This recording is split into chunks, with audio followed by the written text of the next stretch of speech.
Bueno, como siempre, les pedimos oficialmente el consentimiento para grabar la sesión, que después se la paso a Aileen y ella la puede colgar o en Facebook o en algún otro de los sistemas de los cuales disponemos para poder volver a escuchar si es que hace falta.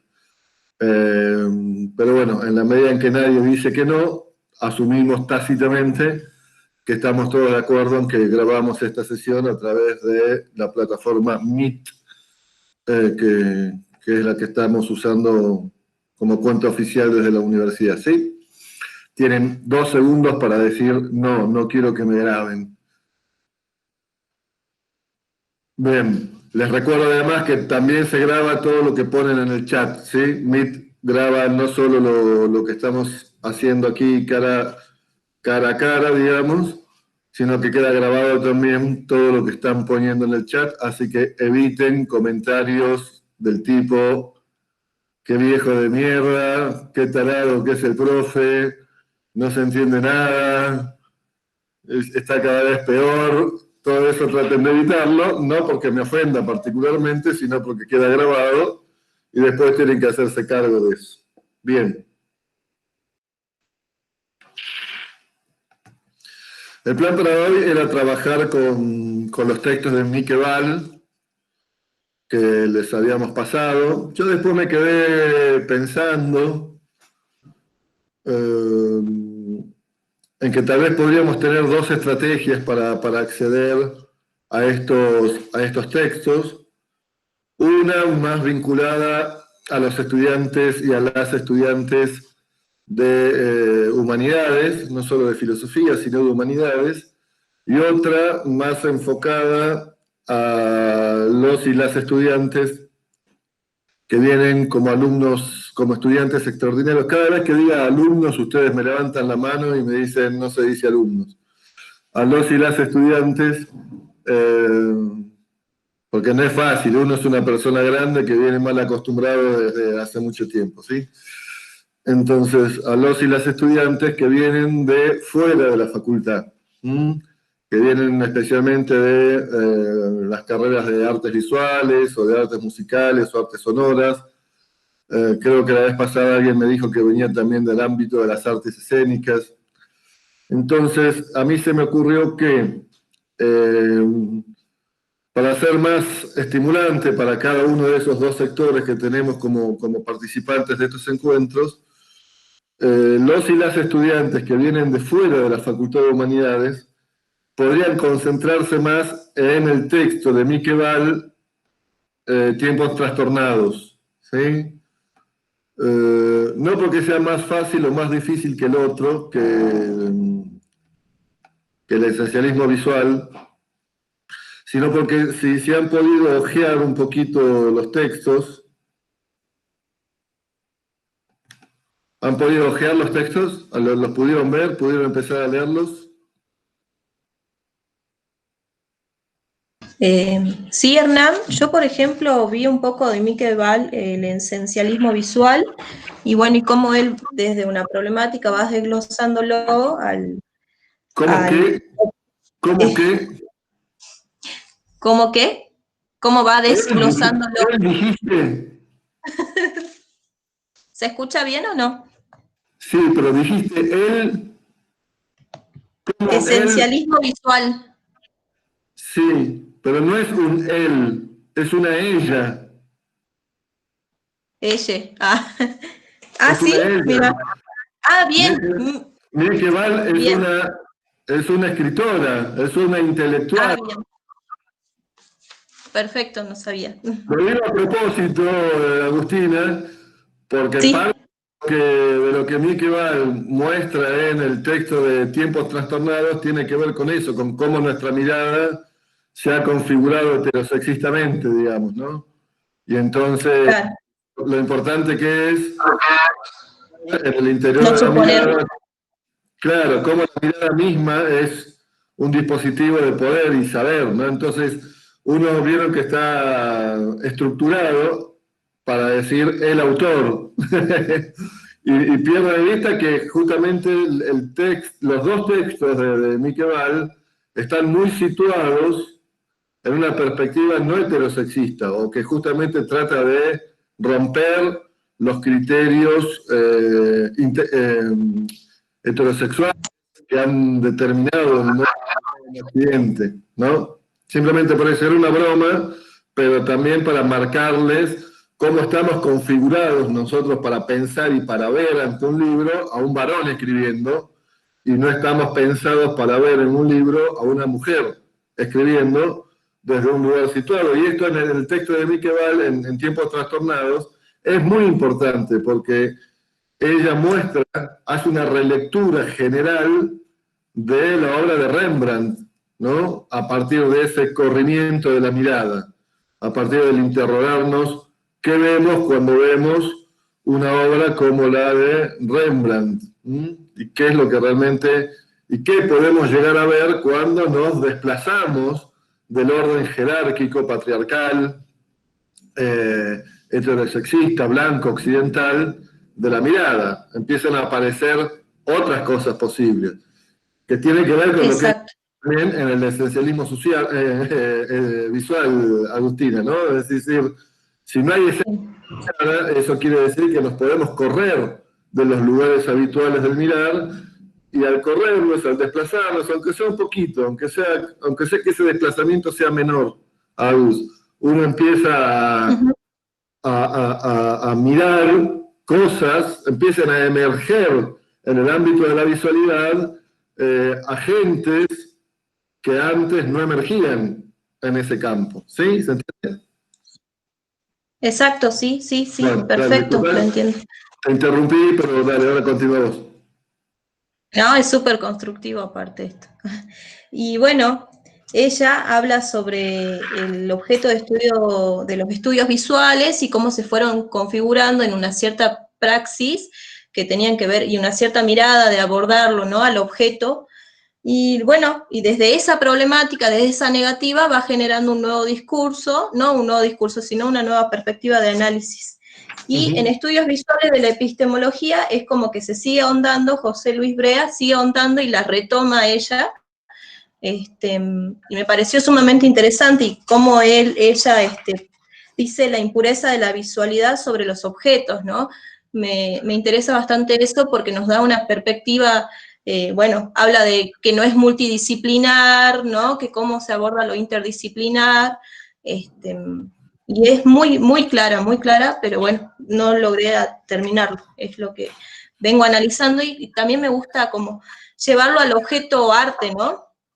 Cómo nosotros, que somos productores culturales, podemos abordar la producción de estos objetos o artefactos visuales, ¿no? Y cómo la mirada es adiestrada, o también tiene una connotación ideológica y política, y eso hace a nuestros modos de ver, ¿no? Eso me pareció fascinante lo que hace la teórica. ¿El resto? Muy bien, Agus, muy bien, porque es el punto central que en general, no solo Miqueval, sino todo lo que le llaman los estudios visuales. A ver, espera un poquito.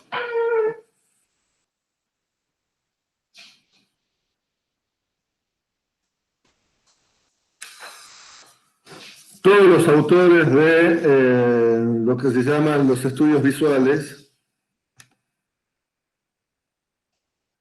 este libro, que tienen incompleto, ahí me dijeron que tenían incompleto la versión PDF que les mandamos, pero tienen, aunque más no sea, tienen la introducción de José Luis Brea, que es muy buena, y yo estaba viendo que también tienen el capítulo 1 de Mitchell, que también está bien, que tiene que ver exactamente con eso último que estaba señalando Agustina, acerca de la impureza de la mirada y la impureza de los medios visuales. El artículo de Mitchell, que sí lo tienen completo ustedes en la versión PDF, se llama "No existen medios visuales", y apunta un poco a esto que ya Agustina nos ha señalado, en el sentido de que no hay una pureza de la mirada, ¿sí?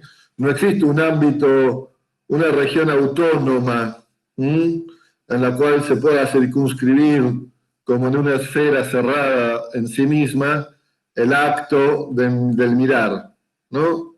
Eso es muy importante en el contexto general de los estudios en historia del arte, ¿sí?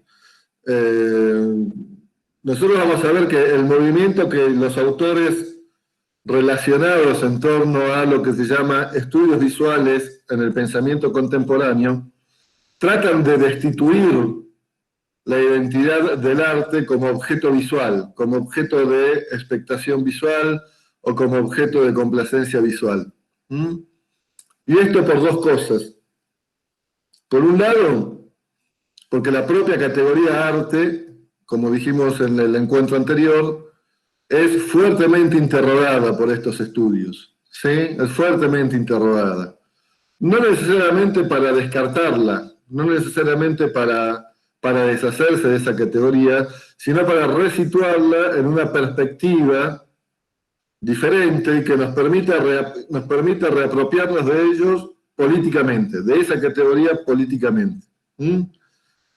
Cuando ustedes lean Tiempos Trastornados, el otro libro de Miqueval, van a ver que ella no descarta necesariamente la categoría de arte, pero sí va a intentar revisarla para transformarla o para incorporarle un potencial político, de política, que la categoría tradicional de arte que nosotros habíamos heredado del siglo XIX debe ser,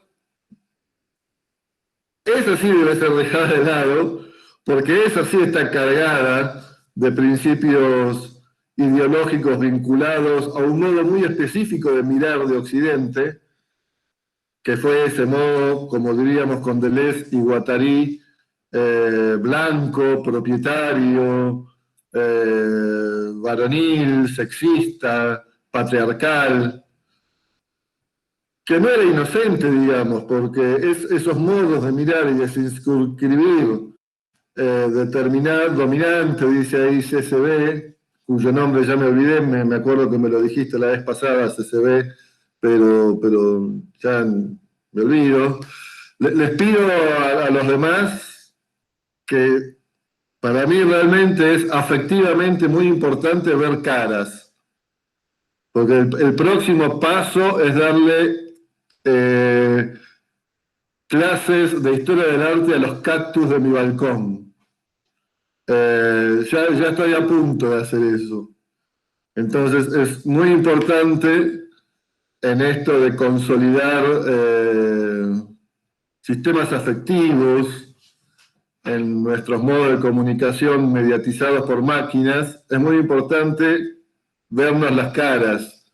Aunque se metan el dedo en la nariz, aunque se metan el dedo en la oreja, aunque bostecen, muy bien María Laura, aunque hagan así y después se coman la cera del oído, aunque estén despeinadas, despeinados, bien o mal vestidos, les pido que en las medidas de sus posibilidades pongan cámaras, porque realmente para los docentes estar hablando con iniciales es horrible. Y si no, yo también apago la cámara. Y entonces se transforma en un programa de radio directamente. Esto. y se pierde toda la gestualidad que acompaña y le da sentido también a lo que estamos diciendo. Que es un poco lo que nos está mostrando Miqueval. Hay una impureza de la mirada, que no es solo ver, que no pasa por el ojo. El acto del mirar no es un acto apenas visual. En verano se pueden calzoncillos, hacer lo que quieras, se ve el tipo de ropa que quieras, vos estás conectado, me olvidé tu nombre, ahora que te veo la cara ya sé quién sos, pero me olvidé tu nombre. Pero el acto del mirar está acompañado de otros elementos que no son estrictamente visuales, como dice Miqueval, tanto en el esencialismo visual como en Tiempos Trastornados. El acto de mirar está acompañado de otra serie de complementos que constituyen y transforman el acto del mirar en un acto, en un fenómeno complejo que se puede analizar de diversas formas, ¿sí? Gran parte de lo que yo estoy diciendo ahora se comprende también por la gestualidad que acompaña mis palabras, se comprende también por todos los movimientos corporales que yo realizo para hacer un énfasis o para determinar una cierta dirección posible o una cierta orientación posible para una investigación. ¿Qué es lo que un poco dice claro, el tono, el contexto, como dice CCB, que no tiene que ver exactamente con los aspectos verbales de nuestra comunicación, ni con los aspectos visuales de nuestra comunicación, sino con la junción de esos dos aspectos, ¿no? Con la junción de esos aspectos, lo cual para los que han leído un poco de historia trastornada, de tiempos trastornados, perdón, hace también al corazón o a uno de los corazones de la explicación que da Miqueval, porque bueno, en un cuadro, por ejemplo, uno no se para ante un cuadro en la más pura inocencia de la mirada, como ella lo muestra en ocasión cuando explica los cuadros de Rembrandt, ¿sí? Uno no se para a un Rembrandt como... La educación radial fue anterior, dice Aileen, ¿sí? Que tiene por nombre Sala de Juegos Arcoíris. ¿No? ¿Por qué te llamás Sala de Juegos Arcoíris? Es algo que ni siquiera quiero preguntar. No quiero saber en qué negocio extraño estás, Aileen. Recién nos conocemos y no quiero tener esa intimidad con vos. Así que Sala de Juegos Arcoíris está muy bien. Y lo dejamos ahí. Profe, y también pienso, ¿no?, en esto que sucede con la mirada y cómo se irrumpe en la intimidad, ¿no?, en esta forma. ¿Cuál es la intimidad ahora, no? Cómo en un proceso pedagógico como este es tan importante que esté la cámara prendida y también cómo irrumpimos cada uno en los espacios de cada uno, ¿viste? Y pienso de que la mirada también no es solo el hecho de ver, sino también es en sentidos amplios, ¿no? En totalidad corporal, me parece. Como un acto performático, lo pienso. Sí, es un acto performático y una performance compleja, ¿no? Es una performance compleja el acto de mirar. Todos estos textos, todos los que están acá en este libro, en Estudios Visuales, van a apuntar a decir, si bien entre ellos tienen muchas diferencias, por sus posicionamientos teóricos iniciales, por sus posiciones ideológicas, por las tradiciones de saber en las que están inscriptos y demás, hay diferencias. Todos ellos sí coincidirían en esto que está diciendo Agustina, en el hecho de que el acto de mirar es una performance compleja, es una performance que involucra mucho más que el ojo como órgano fundamental de ese acto de mirar. Cuando uno mira, está haciendo una performance mucho más compleja. Mirar no es solo dejar atravesar las ondas de la luz a través de nuestras retinas. Mirar es un acto complejo que implica a todas nuestras fuentes sensoriales, tanto como a los actos interpretativos por los cuales otorgamos algún sentido a eso que se ofrece como un objeto de la mirada. Eso que estamos diciendo sería como el punto de base de los estudios visuales, ¿sí? El punto de base de todos los estudios visuales, de lo que vamos a ver en esta primera parte del curso, van a interrogar eso, la pluridimensionalidad, que está inscripta en este complejo acto de mirar y que no puede ser reducida simplemente a aquello que a través de los ojos impacta nuestra sensación.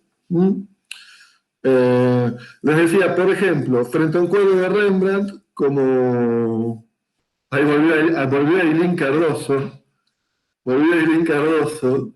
Se fue a la sala de juegos arcoíris y volvió Ailín Cardoso. Gracias, Ailín, por haber llegado a clases.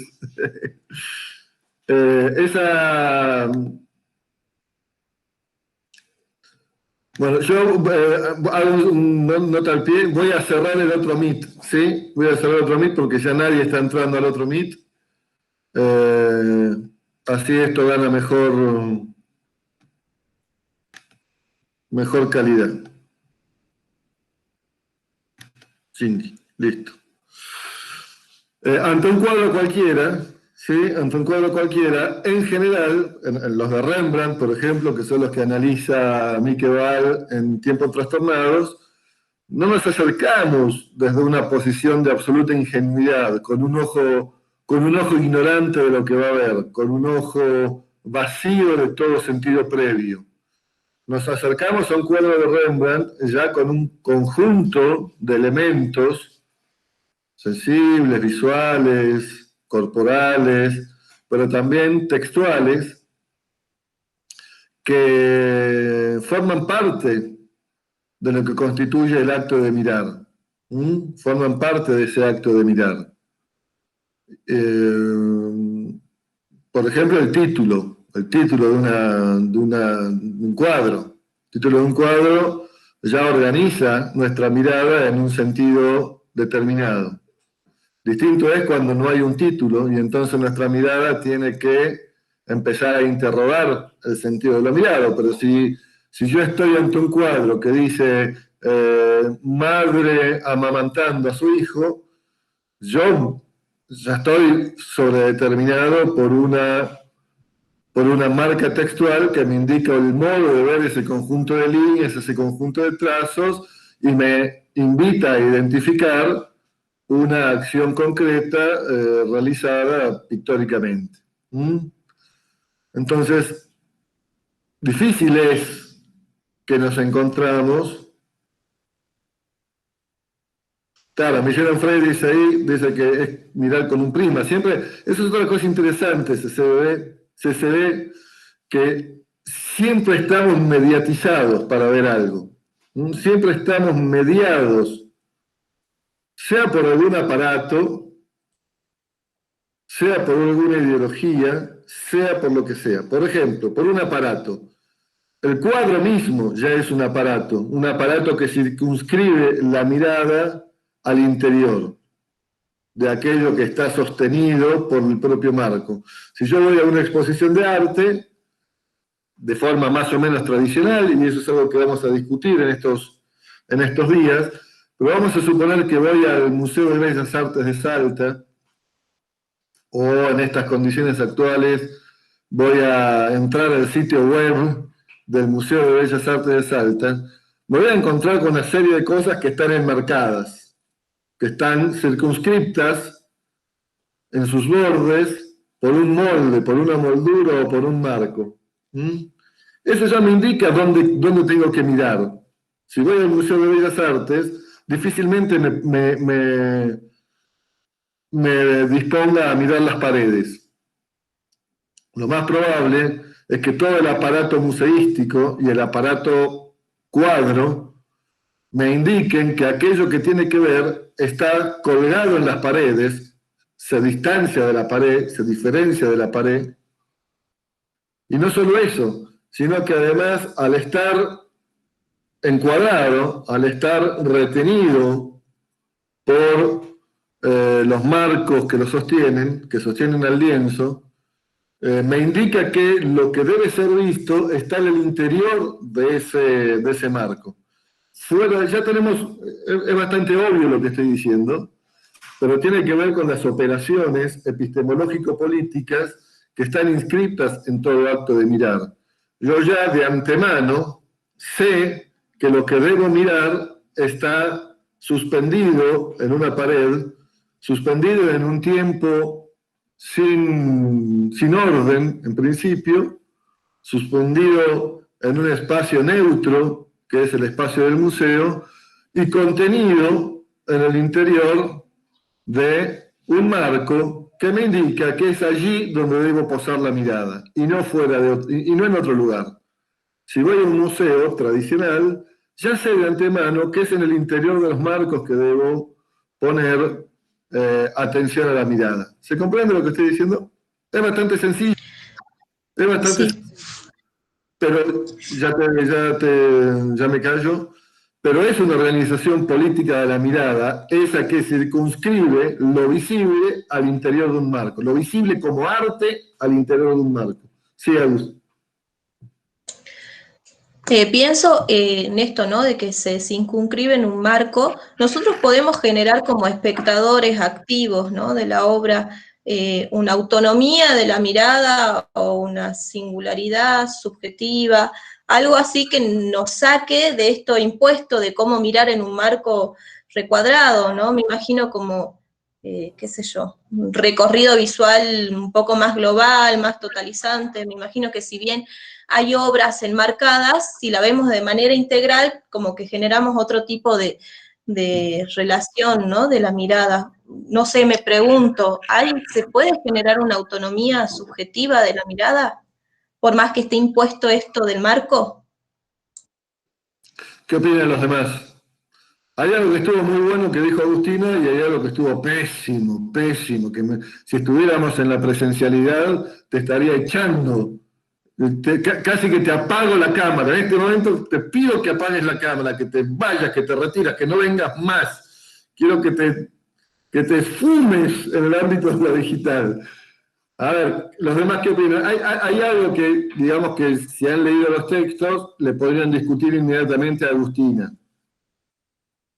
Hay una de las cosas que dijo, hay una palabra particularmente que ella enunció, que en el ámbito de lo que está diciendo Miquel, tanto en esencialismo visual como en tiempos trastornados, sería una palabra que tendríamos que tratar de evitar. Te estoy haciendo un chiste, Agus, porque es una palabra que todos usamos habitualmente, casi como un sentido común de nuestra forma de pensar nuestras relaciones con los objetos, y que es parte de ese nudo que tendríamos que tratar de desentrañar de alguna forma. ¿Quién se ha dado cuenta de cuál es esa palabra que anda mal la cámara, Sofía? Yo no sé cómo se arregla eso desde acá. Ah, estás ahí. Bueno, una de las palabras es subjetividad, totalizante, individual. Agustina empieza a tirar. Bueno, si tenés que limpiar la cámara, Sofía, tampoco estamos hablando de un gran problema, ¿no? Pasarle un trapito a la cámara, Sofi, sos peor que yo, lo cual es mucho ya. No, autonomía, dijo Sofía, dijo Agustina, ¿sí? Dijo autonomía, si era posible algo así como lograr una cierta autonomía subjetiva. Y eso es complicado porque... Hernán, Sí. Hernán, es como que, claro, ¿no? Hay como dos palabras. Hola, Gus. Hola, Gordis. Hay como dos palabras, ¿no? Bien, bien densas que dijo. Por un lado que es autonomía y por el otro lado subjetividad. Esas dos cosas es como que aceite, ¿no? Es como que la autonomía parte de uno mismo, desde una propia mirada interna de uno mismo, que está basada, bueno, en un montón de cuestiones políticas, sociales, y que uno determina de alguna manera su mirada, o qué es lo que quiere observar.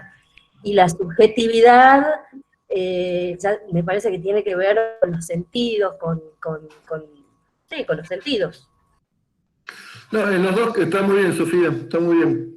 En los dos casos nos presentaríamos ante esta cuestión. Parecería ser que habría, veníamos hablando de la impureza de lo visual, veníamos hablando también de la impureza del acto de el mirar, de cómo el mirar está todo el tiempo determinado y o sobredeterminado por aspectos que no formarían parte de lo que llamaríamos tradicionalmente lo visual. Entonces, eso nos tendría que invitar a tratar de pensar lejos o tratar de salirnos lejos de los regímenes de autonomía cualesquiera que estos fueran, ¿sí? Porque algo que los textos estarían mostrando es que no hay algo así como una autonomía. ¿Y eso quiere decir que no hay una autonomía del objeto? No. Quiere decir que no hay una autonomía, no solo en la esfera de la objetividad, que nos permitiría recortar primero el objeto arte, segundo el objeto visual, porque piensen que vamos a hacer ese doble movimiento, ¿verdad? Primero es mostrar que no hay autonomía del arte, y segundo, mostrar que no hay autonomía de lo visual. Eso es lo que hacen los textos de Miqueval. Ahí apareciste, Sofía. Viste que no era tan difícil. Bien, gracias. Claro, la autonomía esa, qué sé yo, por ejemplo, yo podría pensar que ahora nosotros en estos tiempos no estamos hablando, ¿no?, de el pintor, el artista, el grabador, el escultor, sino que hablamos en términos general como ser autista, y creo que la palabra, el concepto de autonomía se enmarca dentro de clasificaciones, como por ejemplo, escultor, el escultor es autónomo, ¿no? Además de su subjetividad y un montón de cosas, pero tiene un cierto grado de autonomía como el pintor, como el grabador, y ahora es diferente, ahora no podemos clasificar, no podemos decir que este es tal o cual, sino que directamente es artista. Sí, fíjense que estamos, solo para retomar lo que está diciendo Sofía, estamos, y lo que veníamos diciendo con Agustina y demás, y con CCBB,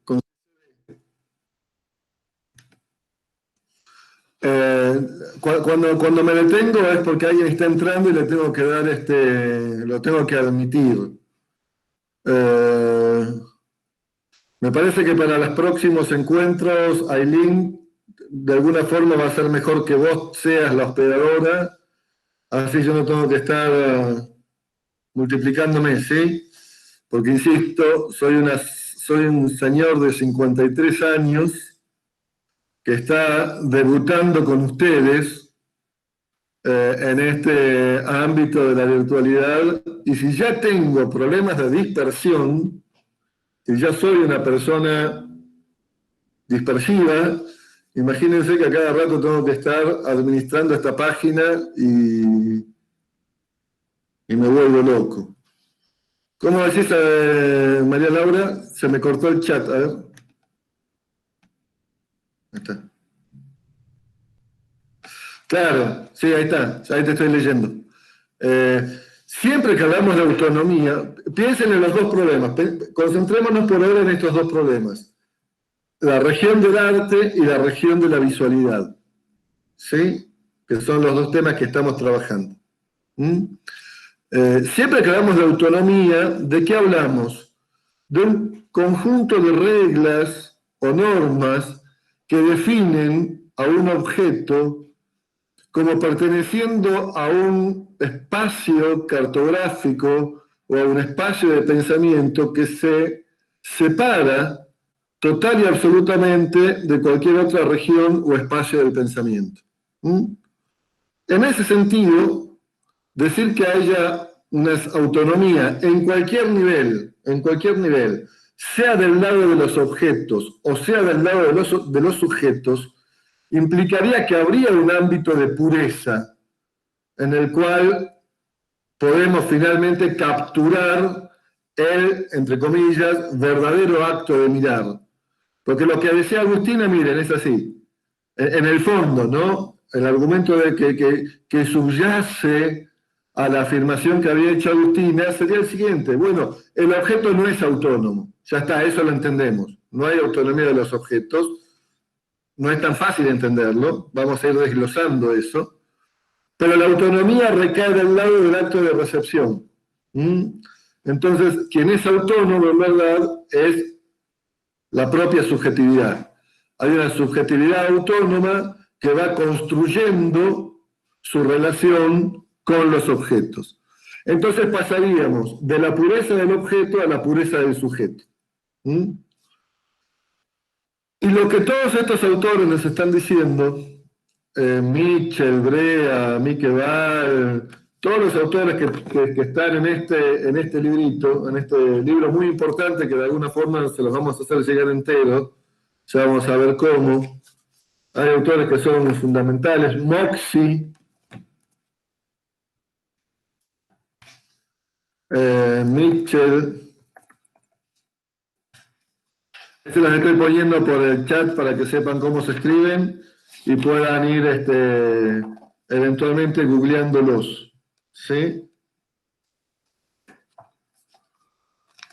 Ana María Guasch, que es muy importante para este curso, el artículo de ella. Ana María Guasch. O Susan Book Moss, que es otra estudiosa muy importante de estos asuntos. Lo que ellos y ellas dirían, en general, es que no hay algo así como ámbitos de autonomía, ni para la circunscripción de los objetos, ni para la circunscripción de las subjetividades. Y que aquello que decimos del objeto como objeto de la mirada, hay que también pensarlo del lado del sujeto como sujeto de la mirada. ¿Hay algo así como una subjetividad pura de la mirada? ¿Hay algo así como un sujeto? ¿Qué significaría esto? Miren, la hipótesis Daer, ¿no? La hipótesis Daer dice, no, la autonomía pasa del lado del receptor.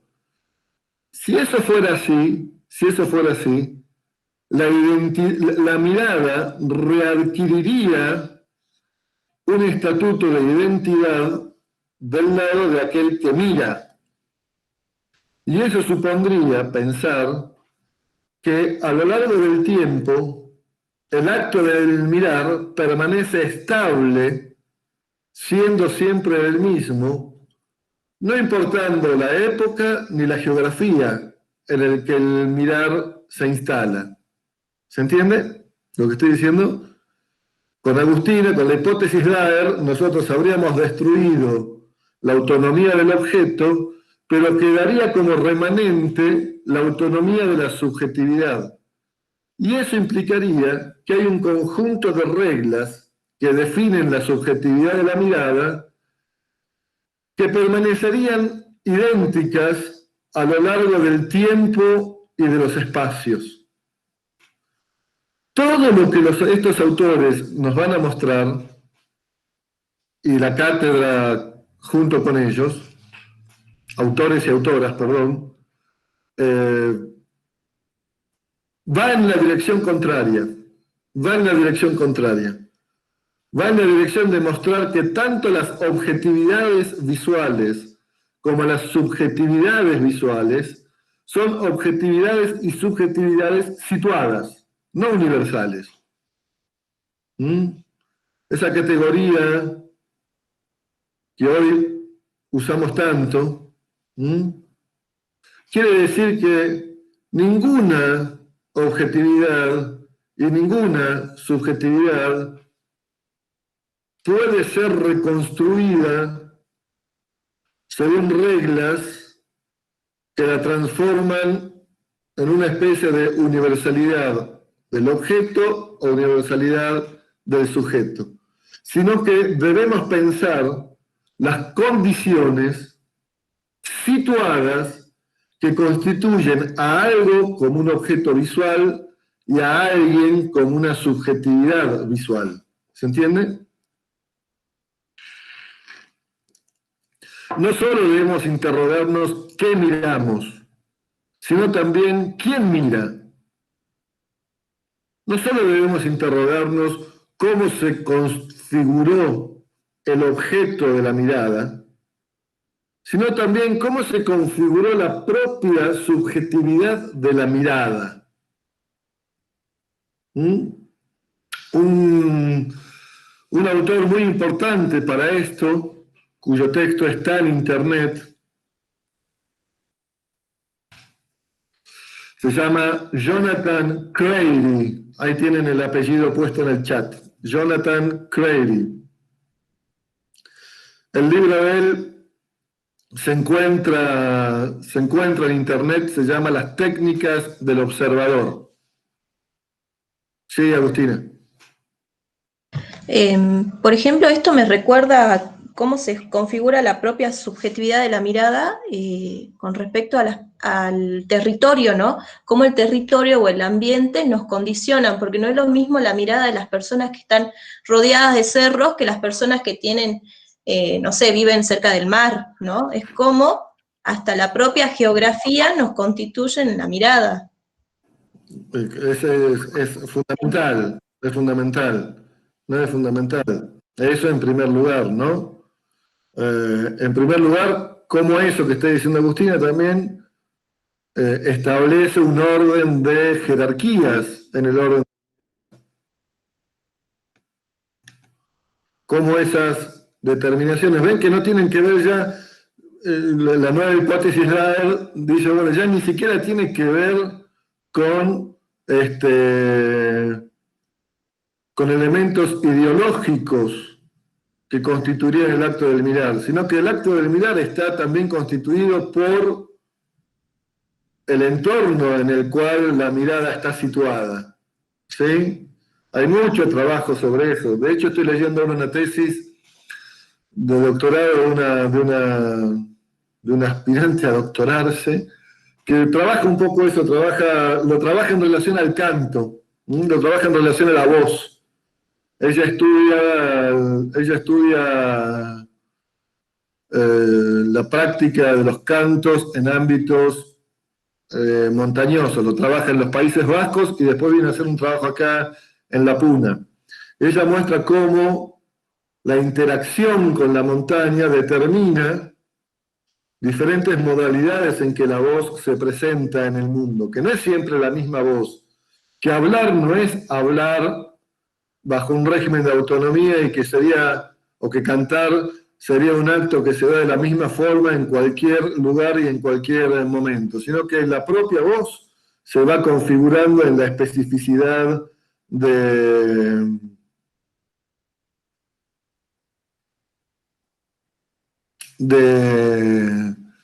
espacio que habitamos. Me perdí, Ailín, leyendo tu mail. Eso está en la tesis de una compañera de la carrera, Beatriz Juárez. ¿Qué quisiste decir?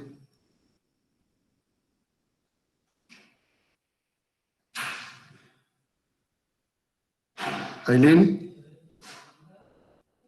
Perdón, estaba escribiendo el PDF. No, siguiendo con lo que decía Agus, la construcción de la imagen situada, ella lo que trata es ver la construcción de las vírgenes de Urcupiña, y no me acuerdo qué autora decía, pero ella lo sitúa. Dice que las vírgenes de Urcupiña, o las vírgenes andinas, todas imitan una montaña, o sea, por eso los vestidos, todas esas capas, que no es lo mismo de la construcción de la Virgen en Europa Occidental, por ejemplo, que ya es una imagen más plana, sin capas, y que no es tanto el adorno de la vestimenta, sino es más, se ve más la cara, cosa que no pasa en el mundo andino, de la visión andina. Fíjense, ahí el PDF, no sé si pueden entrar, si no ya les busco otro. Acabo de googlear, así que bueno, después véanlo. Sí, acá no me está permitiendo entrar a lo de Crady. Pero es muy bueno que sepamos que hay estudiantes, colegas, que ya vienen trabajando sobre esto.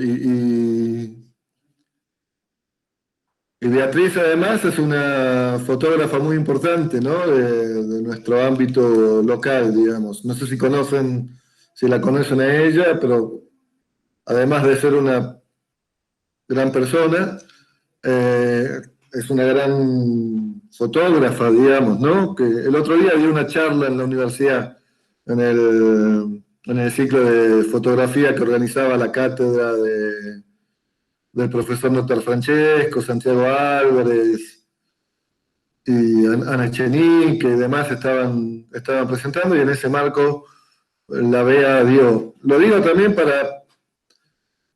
primero para que tengan otros interlocutores para charlar de estas cosas, ¿no?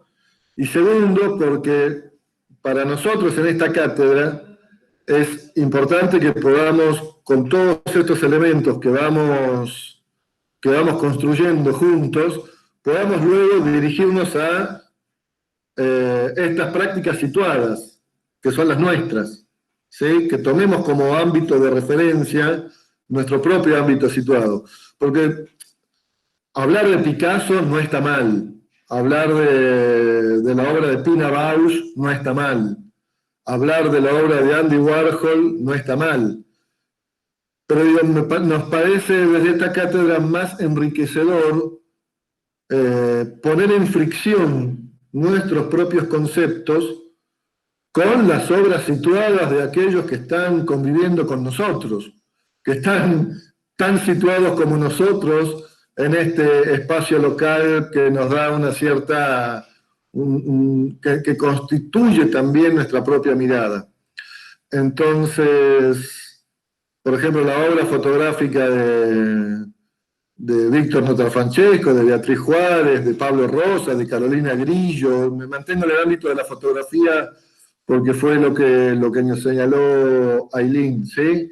Y conozco bastante de ese ámbito también. Pueden ser objetos, pueden ser objetividades a las cuales nosotros interroguemos con estos conceptos. O en el ámbito de las artes plásticas, ¿verdad? Yo ahora les voy a mostrar un cuadro de Rolly Arias, pero tenemos Vicky Montaldi, tenemos María Laura Buchanti, tenemos una gran Sergio Díaz, estoy mirando los cuadros que tengo acá en mi casa, Antonio de Valle Gaspar, Silvia Katz, Pablo Salva, que es además colega nuestro de la facultad, Mauricio Molina. Tenemos muchas experiencias situadas de producción artístico y visual que nos permitirían tratar de pensar un trabajo crítico de acercamiento a esas obras desde estos conceptos, ¿sí? Yo los invito a que desde ahora vayan pensando en esa posibilidad, en ese registro, en el registro de nuestras propias prácticas artísticas, culturales, de carácter situado, para que esto tenga mayor interés. Ahí nos pone Ailín, está en la página foto por foto, y si no en la cuenta de YouTube de la cátedra, que después nos los linkea Ailín. Gracias, Ailín, eso me parece muy importante. También por esto, ¿no? Para que podamos ver, bueno, Pablo Rosa, no sé si lo nombré a Pablito Rosa, que es un grosso de la fotografía mundial, grosso.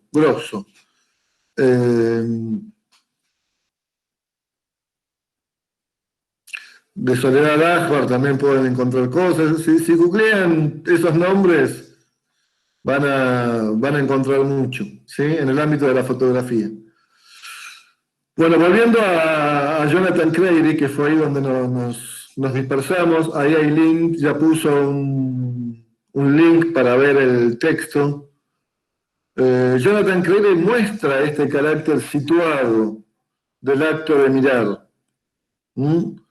mostrando que no hay una identidad visual que constituya una identidad subjetiva, que era la hipótesis Daher, ¿sí?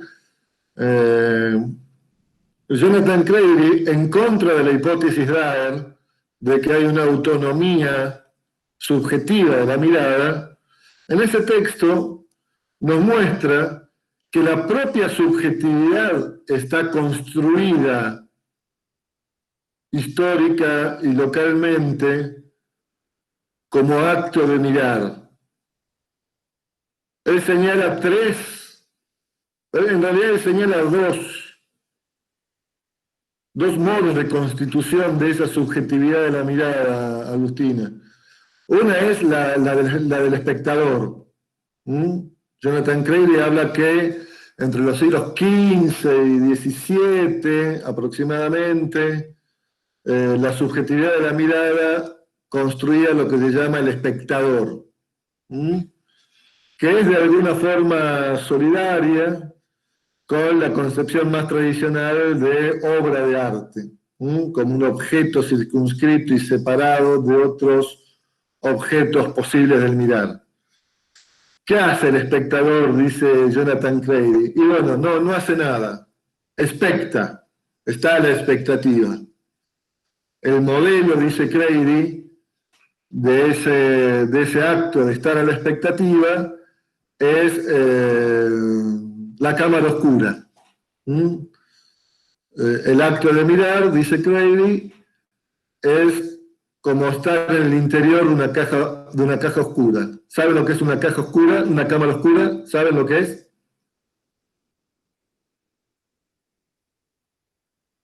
Ya tenemos hasta un perro que ha venido a compartir con nosotros la clase de Historia del Arte y está tan feliz ese perro que besa desesperadamente por toda su cara a Sofía.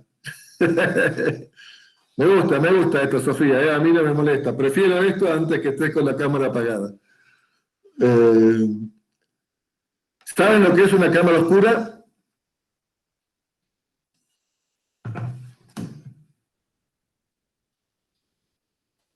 Denme un segundito. Hola, David. No, estoy en clase hasta las 12. Estoy dando una clase de Historia del Arte hasta las 12. Chao, querido.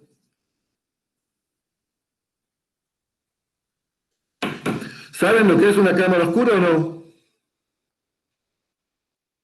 A ver, Aileen, vos que sabés, contale a los demás que no saben qué es una cámara oscura.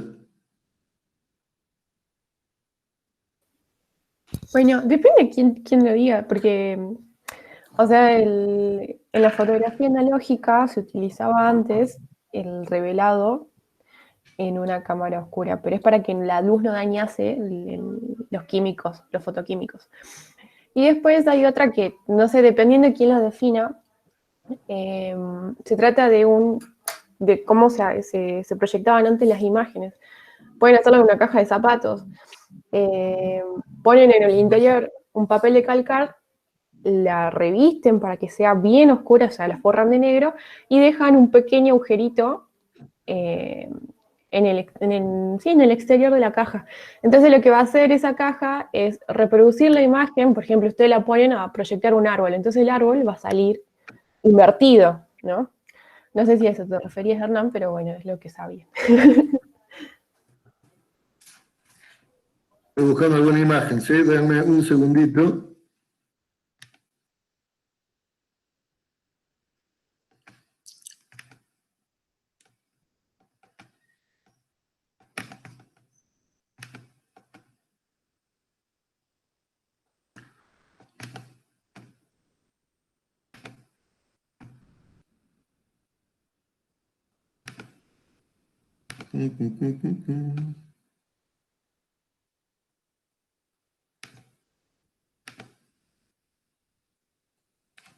¿Se está viendo ahí la cámara oscura o no?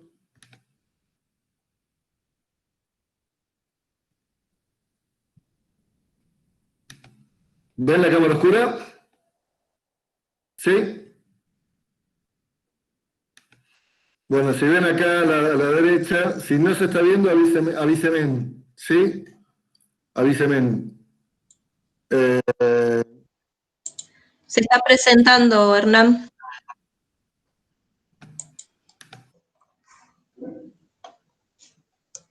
¿Está o no?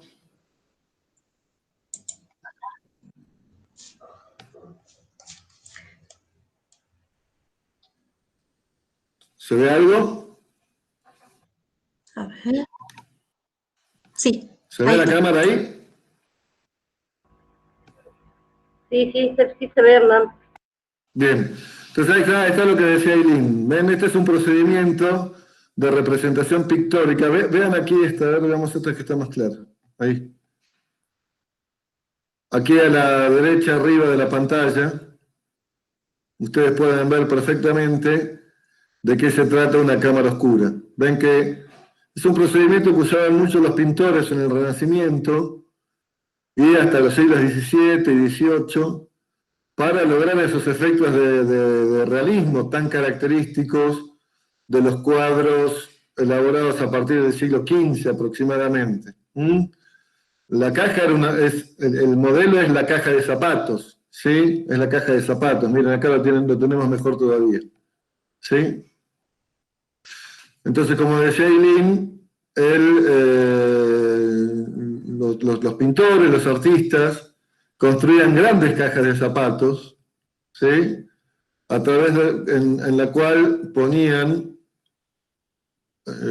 realizaban un pequeño agujero a través de la cual pasaban de modo invertido los rayos de luz, ¿sí? En el fondo de la cámara colocaban su lienzo, y entonces simplemente lo que hacían era reproducir en el lienzo aquello que llegaba desde el exterior.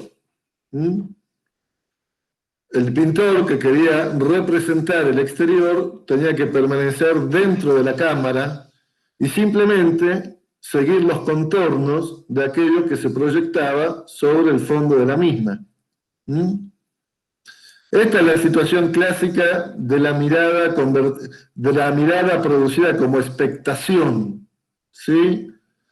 Aquí el pintor no realiza nada, no hace nada, sino simplemente se limita a seguir las líneas de un dibujo que le llegan desde un exterior. La expectación sería algo así como una acción de la interioridad, que la conciencia realiza a partir de los impulsos o de las fuentes sensibles que llegan de algo exterior a él. Tendríamos representado aquí la clásica relación epistemológica que acompañó gran parte del pensamiento occidental desde fines del siglo XV, que es la oposición entre una objetividad externa y una subjetividad interna, en la cual se da una sensación de representación, de reflejo o de copia. Expectar o realizar el acto de la mirada es simplemente estar a la expectativa de lo que nos llega desde un exterior y reproducirlo en nuestra propia interioridad. ¿Se entiende lo que estoy diciendo? ¿Sí? Esta es una figura de la subjetividad de la mirada. ¿Sí? Esto es lo que nos muestra Craigie. Craigie dice, bueno, esa subjetividad, todo esto viene para charlar en torno a lo que nos dijo Agustina, ¿no? Si hay o no autonomía en la subjetividad. Si hay o no autonomía en la subjetividad de la mirada. Entonces Craigie nos va a mostrar que no, que uno puede hacer una historia de la subjetividad de la mirada mostrando las discontinuidades, las escansiones o las rupturas entre distintas subjetividades del mirar. ¿Se entiende lo que estoy queriendo contarles? ¿Sí? Esto para insistir en este tópico. No hay una subjetividad universal que mira siempre del mismo modo las mismas cosas. Craigie va a mostrar, ya puedo sacar este dibujito, si no búsquenlo ustedes, ¿no? Yo lo único que hice ahora fue poner cámara oscura, imágenes, y salen muchas cámaras oscuras de diferentes tamaños y demás. Piensen que se trasladaban con estas cajotas al exterior de la naturaleza para poder realizar esas reproducciones o esas representaciones hipernaturalistas. Pero bueno, esto constituye un modo. Bien, hemos reemplazado al perro por un niño. Veo que las clases se convierten en algo mucho más divertido, de interacción familiar. Vamos ahí, muy bien. Hola, ¿cómo te llamas?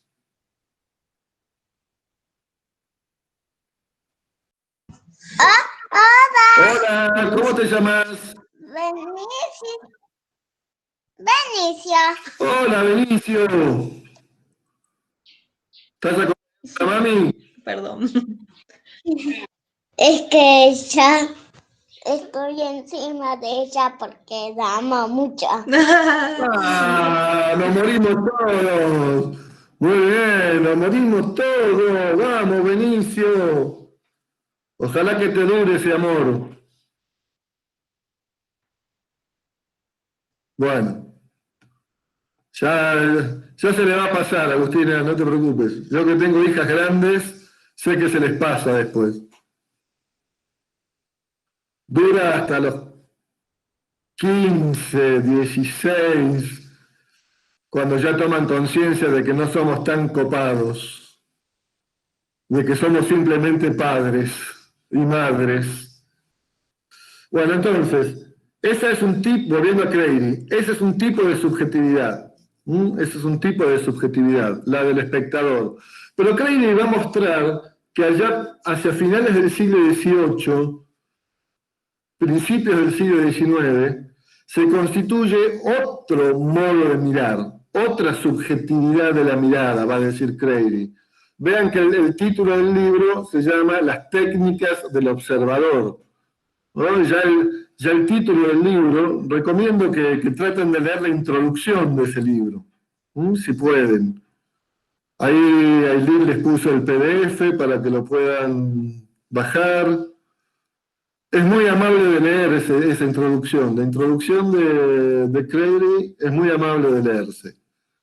Es un gran autor, Craigie, es muy importante y tiene además esa virtud que, por ejemplo, yo no tengo, que es ser amable con el lector a la hora de explicar las tesis centrales de su investigación. Entonces, esa introducción es muy linda y les va a servir para complementar esto que estamos leyendo, que estamos trabajando ahora.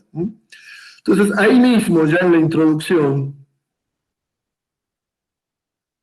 que no es exactamente lo mismo que dice Miqueval, pero sí forma parte de esta idea de construir las identidades de objetos y sujetos en el acto de mirar. Eso los une a todos ellos, ¿sí? Después hay matices, ahí apareció el gato de María Laura. Todos trayendo sus bichos. Y a Benicio, y a hijos. Bichos e hijos son bienvenidos en esta virtualidad.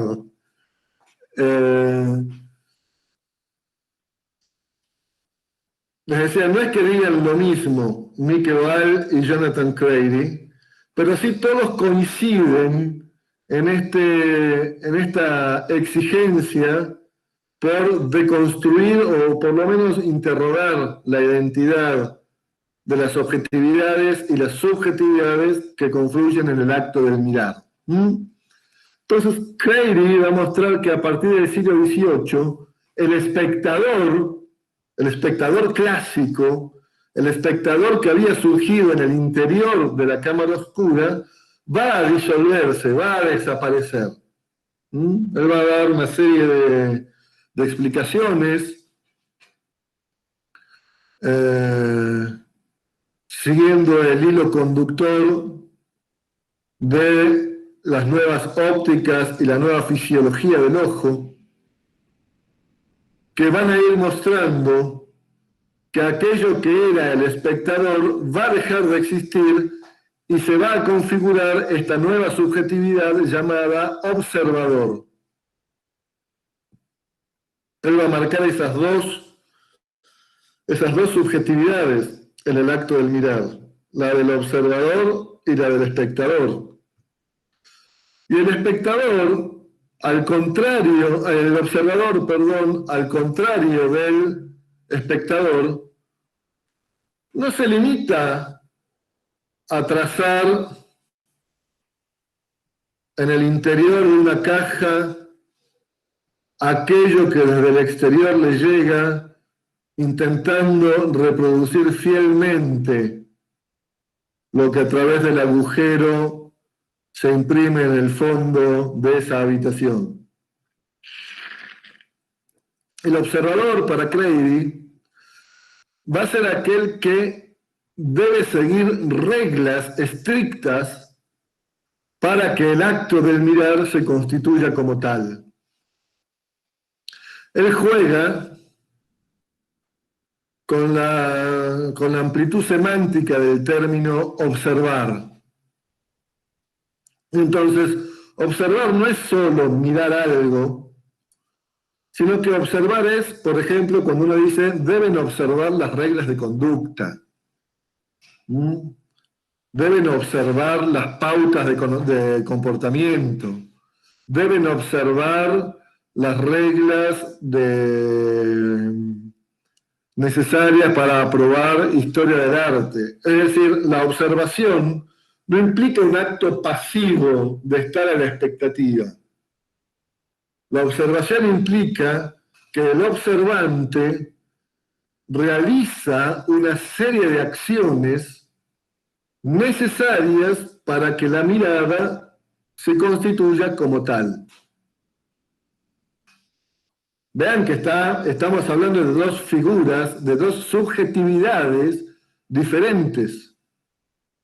El espectador pasivamente espera que las cosas atraviesen su retina y dibujen en su cabeza aquello que está por fuera de él. El observador no, el observador aplica una serie de reglas que determinan las condiciones por las cuales algo emerge a la mirada. ¿Se dan cuenta la diferencia entre los dos? Estoy sintetizando mucho a Craigie, de quien no pensaba hablar. Hoy lo estamos diciendo por lo que nos mostró, nos introdujo Agustina en torno a la autonomía. Y todo esto que estoy diciendo tiene por objetivo final pensar que así como no hay una autonomía de los objetos visuales, tampoco hay una autonomía de las subjetividades visuales. ¿Sí? No la hay.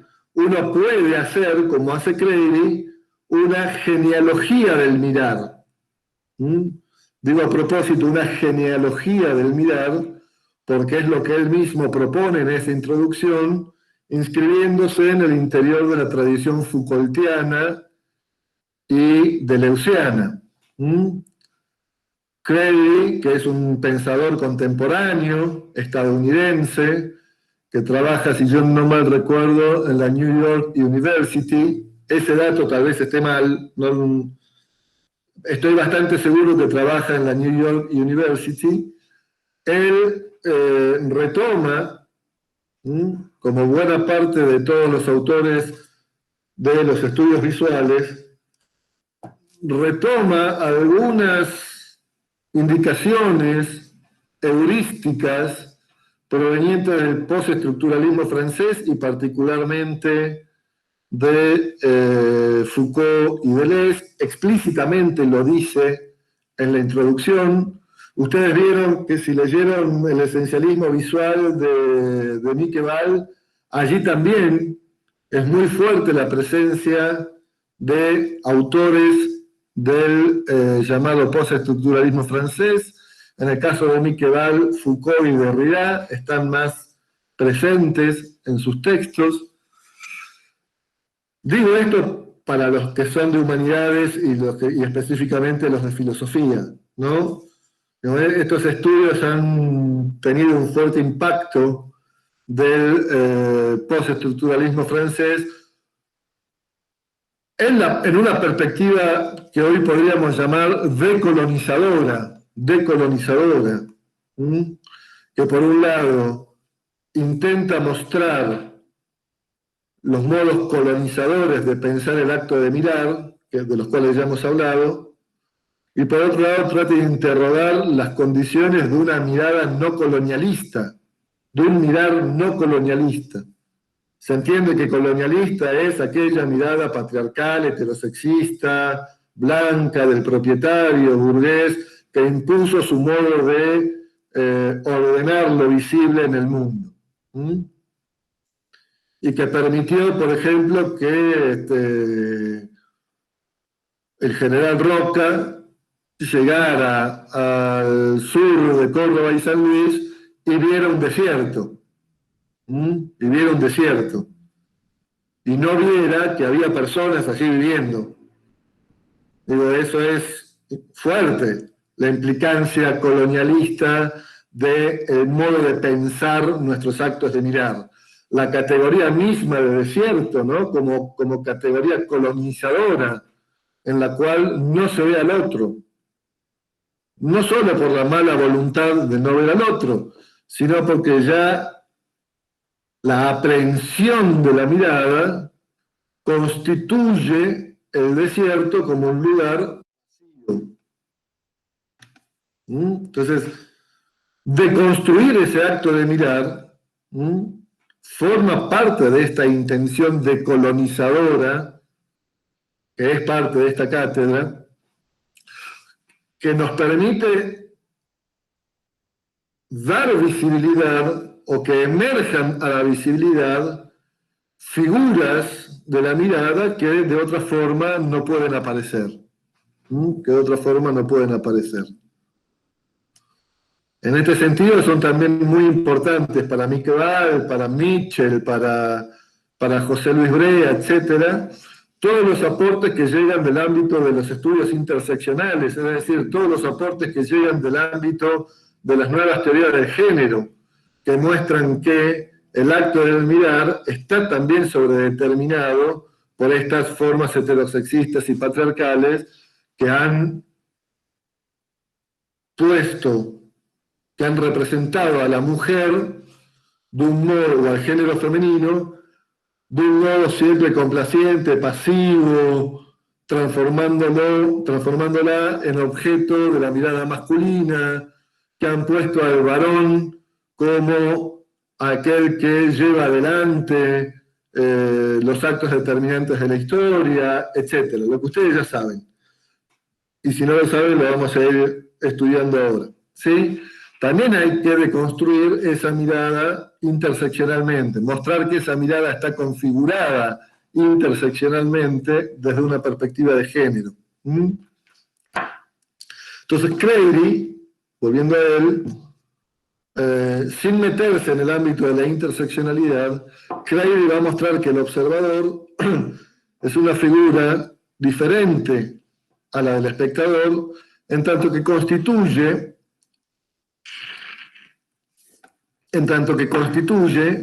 el acto del mirar según la exigencia de construir, a partir del seguir determinadas reglas, esa forma del mirar. ¿Sí? Sí, en Nico Picato, también aquí dice María Laura, Tórtola, pueden ser.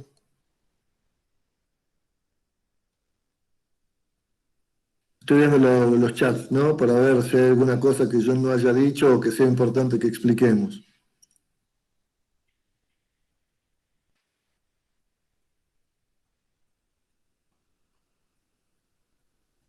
Sí, la oposición civilización a barbarie, como dice CCB, no es una oposición que se pueda comprender por fuera de estas determinaciones epistemológico-políticas, con la cual lo visible se ha construido en Occidente.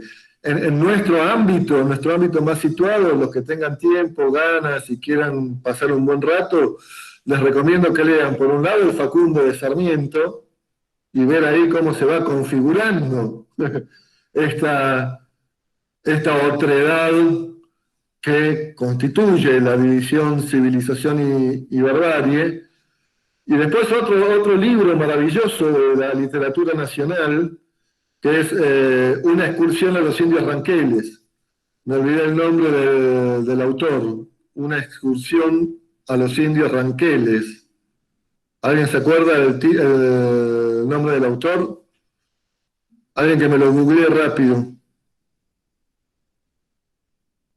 Es un papelón que yo no me estoy acordando del autor, del nombre del autor. Es un libro maravilloso, ¿no? Para pensar estas cosas.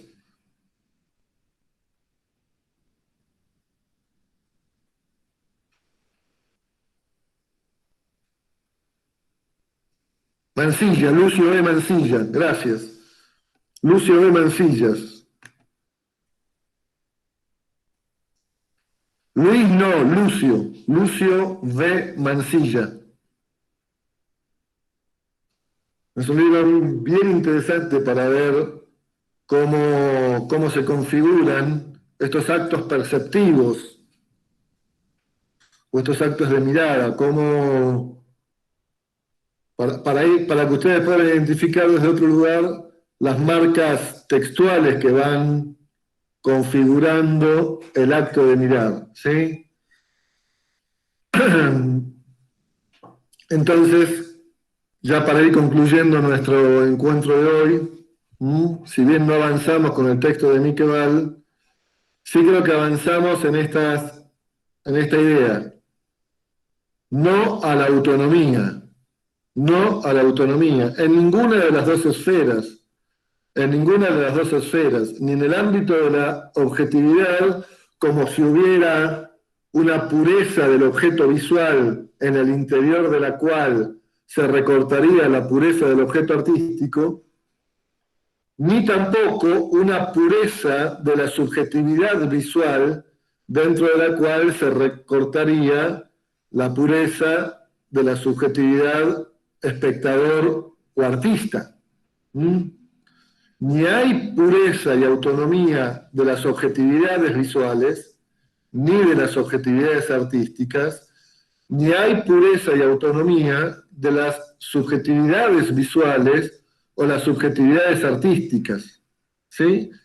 Y esto no significa que no haya arte, esto no significa que no haya visualidad, esto significa que debemos hacer el esfuerzo por reconocer las condiciones a partir de las cuales, las condiciones epistemológicas, metodológicas y políticas, a partir de las cuales emergen objetividades y subjetividades situadas que definen marcos de la visualidad tanto para los objetos como para los sujetos. Entonces, gran parte de esta... Los puedo toser libremente. Una de las pocas cosas buenas que tiene la virtualidad es que somos libres de toser. Miren a cuánto se ha reducido nuestros derechos a la libertad individual, a la libertad de toser cuando estamos en nuestras casas.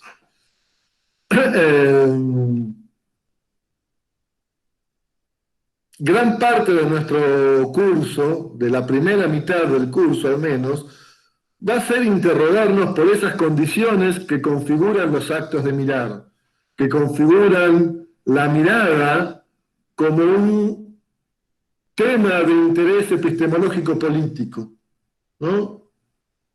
Fíjense que el subtítulo del libro de José Luis Brea,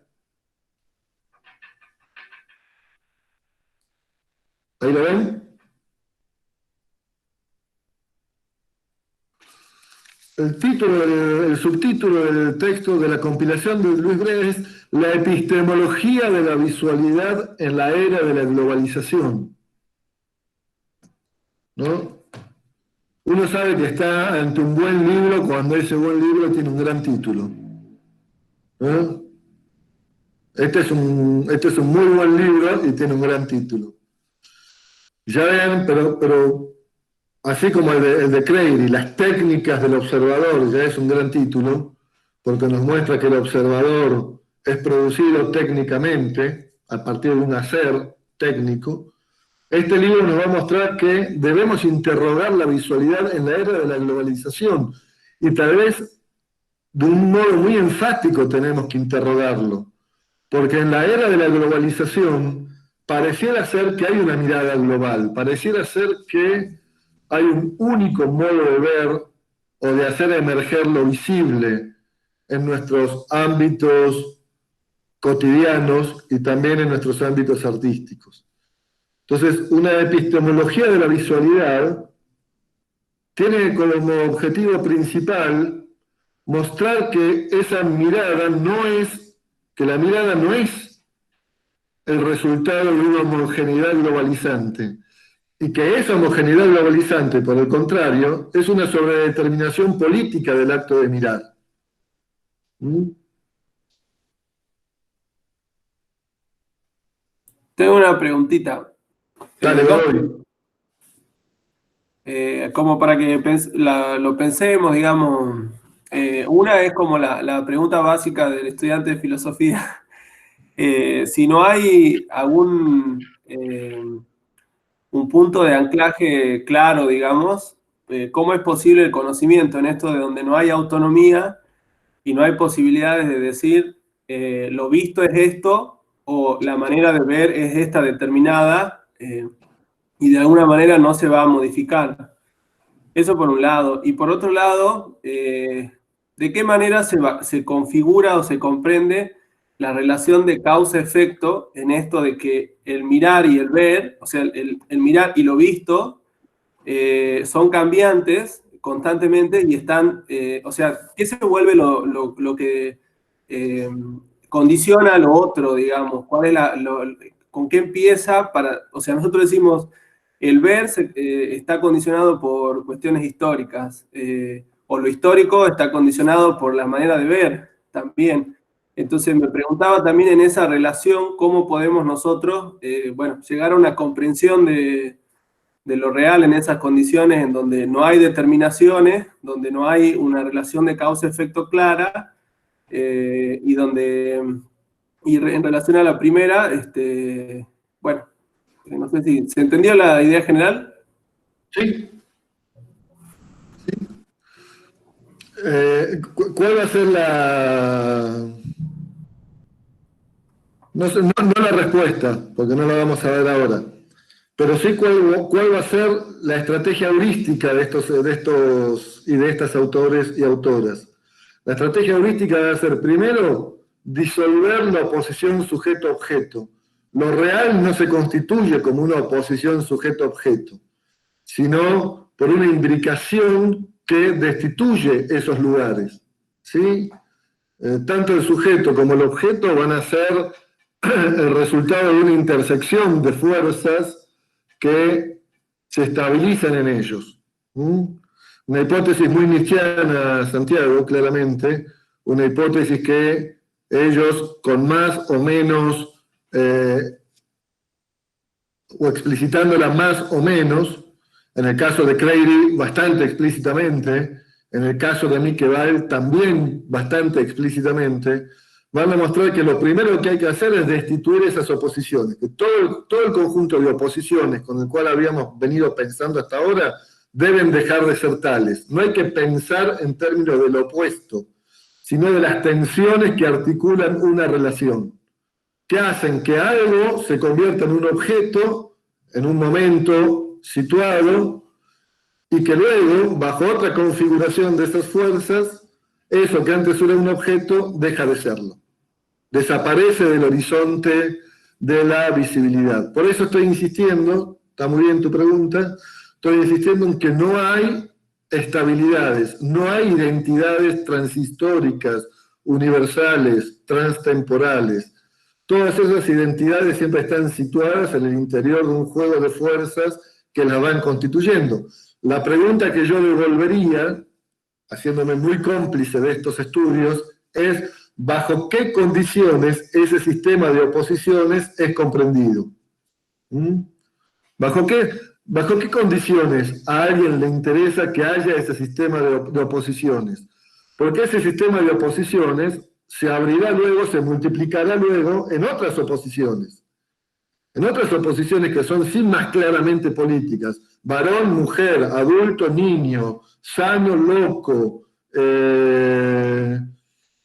propietario, no propietario. Es decir, detrás de esa aparentemente inocente distinción entre subjetividades y objetividades, hay operaciones políticas de las cuales derivan otras operaciones. ¿A quién le interesa que haya objetos? ¿A quién le interesa que haya sujetos? ¿No será más bien que esa oposición es ella misma lo que debe ser interrogado? Con todas las dificultades que ya está planteando el Santi, ¿no? No es que esto resuelve un problema. En todo caso, esto inventa un problema nuevo. de lo que se trataría aquí es de entender la economía de este nuevo problema.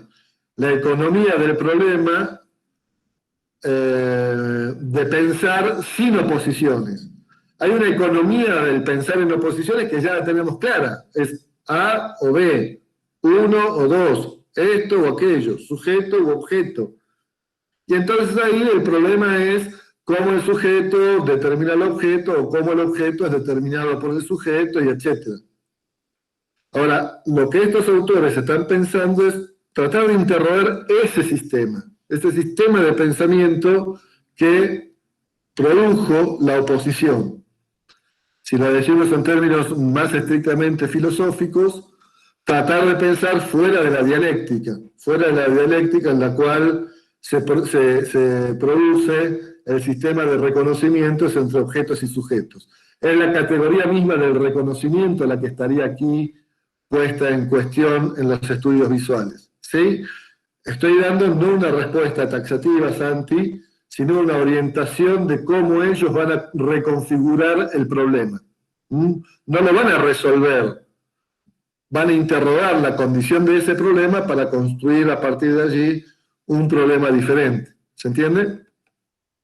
Esto lo vamos a ir viendo lentamente a lo largo del resto del curso. Bueno, quedan 4 minutos.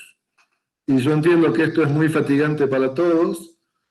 Entonces, lo que les pediría, gracias CCB, lo que les pediría es que a partir de esto que hemos conversado, relean los textos de Miqueval. ¿Sí? No vamos a dar nuevos textos ahora.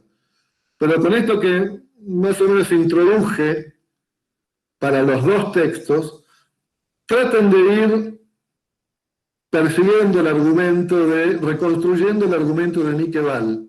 Sí, una reconstrucción de los argumentos de Miqueval. Tanto en el esencialismo visual como en tiempos trastornados. Yo les decía al inicio de este encuentro que para los que no son de humanidades, para los que están aquí como estudiantes extraordinarios y vienen del ámbito de las artes visuales o de las artes escénicas o de las artes musicales, tal vez resulte más entretenido la lectura de Tiempos Trastornados, porque ahí ella, desde el inicio, interroga la visualidad a partir de las experiencias de las artes visuales. Especialmente a partir de las obras de Rembrandt. Entonces ahí ustedes van a poder ver cómo se ponen en fricción los conceptos que ella ha ido elaborando, que ella nos presentó en el esencialismo visual, cómo esos conceptos se presentan en una fricción frente a estas objetividades llamadas obras de arte, y cómo nos ayudan a repensar nuestra relación con el arte y con su historia. Miqueval en Tiempos Trastornados va a mostrar que ni el concepto de arte ni el concepto de historia, así como los pensamos tradicionalmente, deben seguir operando en nuestro modo de construcción de la mirada. Y entonces ella lo va a poner a prueba a partir de un conjunto de producciones artísticas, particularmente con Rembrandt, ¿sí? Entonces, bueno, para la semana que viene vamos a retomar, pero ya nos vamos a concentrar en la lectura que hayan podido hacer de los 2 textos de Miqueval. ¿Está claro? En la medida de lo posible les recomiendo que vayan escribiendo, que vayan haciendo el ejercicio de la escritura, porque como siempre digo, nuestro destino van a ser 2 cosas: o dar las mejores clases que podamos, o escribir los mejores artículos que podamos. Y eso hay que hacerlo, hay que practicarlo. ¿No? Nadie nace siendo Borges, nadie nace siendo Foucault. Nos vamos haciendo en eso. Y nadie nace dando grandes clases, Nadie nace siendo Picasso, nadie nace siendo Rodolfo Walsh para los que son de comunicación. Uno va constituyéndose en el escritor de artículos o en el docente que da una clase. ¿Sí? Entonces, les pediría que, ni siquiera para dármelo a mí, pero sí para que ustedes vayan haciendo el ejercicio de la escritura, que vayan generando pequeños textos a partir de lo que van leyendo. Economía del pensamiento, ¿por qué uso la expresión economía del pensamiento y no lógica del pensamiento? Limay, porque lógica del pensamiento remitiría en la tradición filosófica occidental al logos como aprehensión discursiva del pensamiento. Desde Parménides se piensa que hay una identidad entre el pensar y el decir, y el decir como una articulación lingüística. El logos se articula como lenguaje. Esa es la tradición metafísica occidental desde Parménides hasta el siglo XIX. Solo con Nietzsche, allá en 1872-73, cuando Nietzsche empieza a producir sus obras, solo con Nietzsche tomamos en consideración la posibilidad de que el pensar tenga otras formas de expresión, que no sean estrictamente lingüísticas, es decir, que no respondan al logos, que tengan una economía, que tengan un modo, una distribución diferente los actos del pensar, que no se entienden lingüísticamente. Por ejemplo, el acto de la mirada tiene una economía no lingüística, de la cual venimos hablando hasta ahora. La caja oscura, ¿sí? Allí tendrían un caso de una economía del pensamiento que no se articula como lenguaje, sino que se articula de modo no discursivo. Por eso prefiero la expresión economía del pensamiento, como dice Omar, bajo el título de Política de lo Imposible, una economía de la huella, que sería de carácter más derridiano. Pensar la huella sería una economía más derridiana. ¿Sí? Yo, para no meterme hoy entre las diferencias entre Foucault, Deleuze, Derrida, etc., hablaría en términos más generales de una economía del pensamiento que nos ayudaría a pensar o a analizar todos los aspectos no verbales o no discursivos que están inscritos en la práctica del mirar. ¿Se entiende, Limay, por qué estuve diciendo economía del pensamiento? Un poco para señalar que el pensar no puede ser reducido al acto del lenguaje, a la lógica del logos, para ser redundante. No es algo que haga yo por otro lado, Limay, no es algo que se me haya ocurrido a mí. Hay muchos autores que utilizan esta idea. Hay una pensadora francesa, Marie-Joseph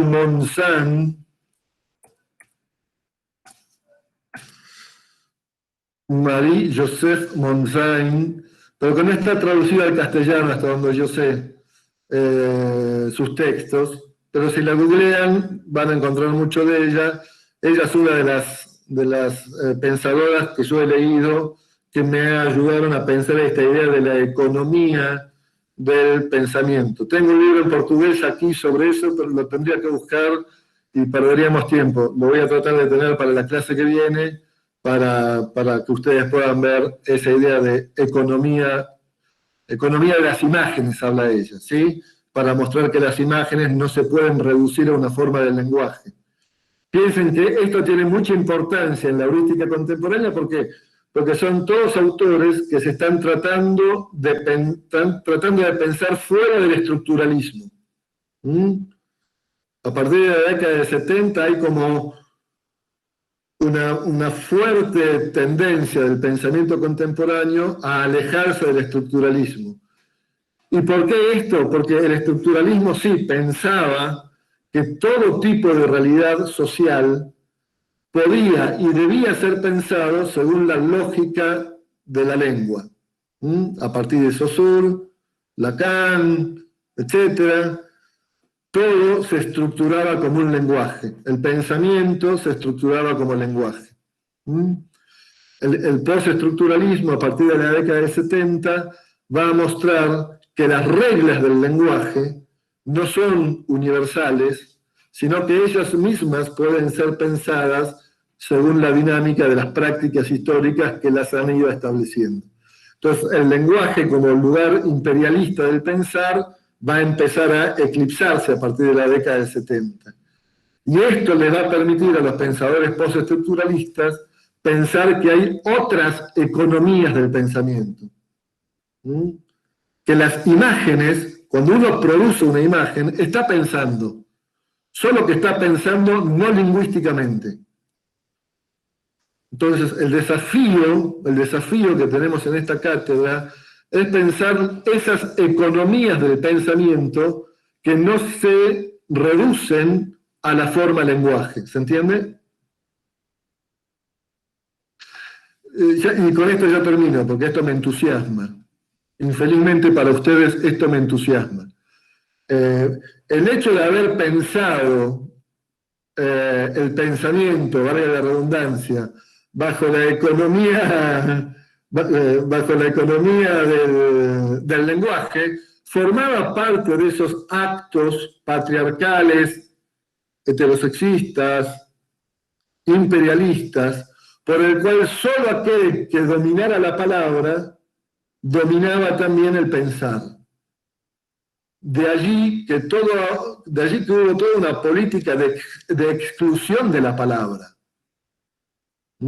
Había que excluir de la palabra al otro, había que retirarle el poder de la palabra.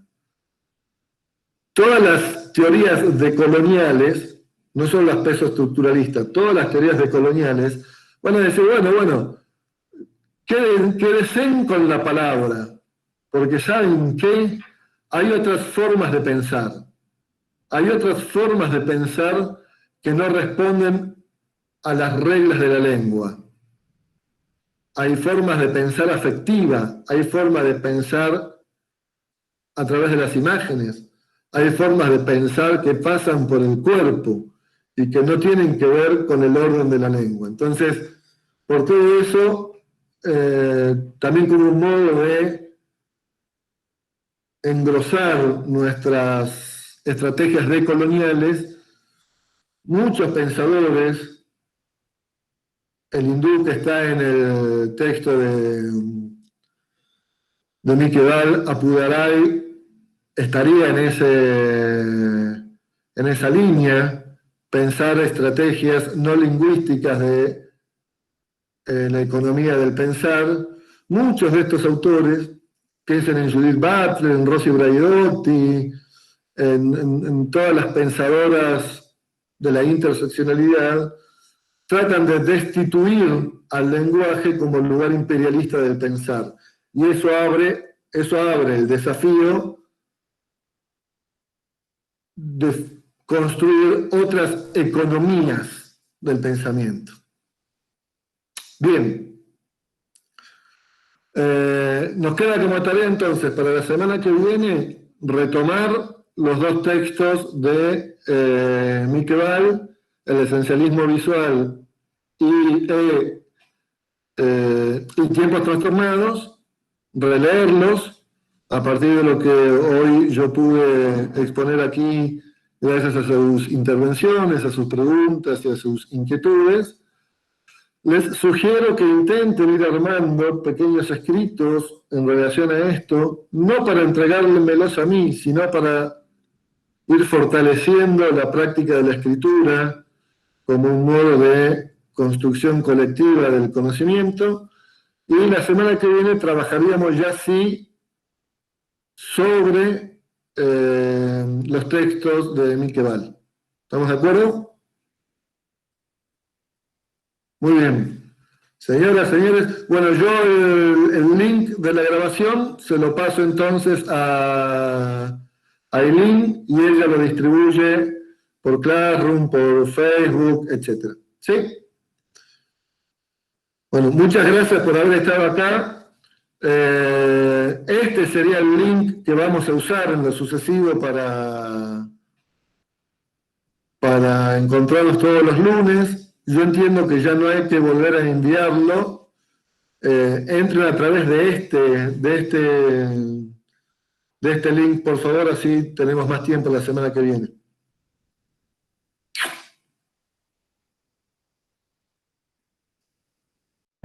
Que tengan buena Gracias, semana y Hernán. espero que el coronavirus no los atrape a ninguno. Chao, Hernán. Chicos, chicas, chiques, pásenla bien.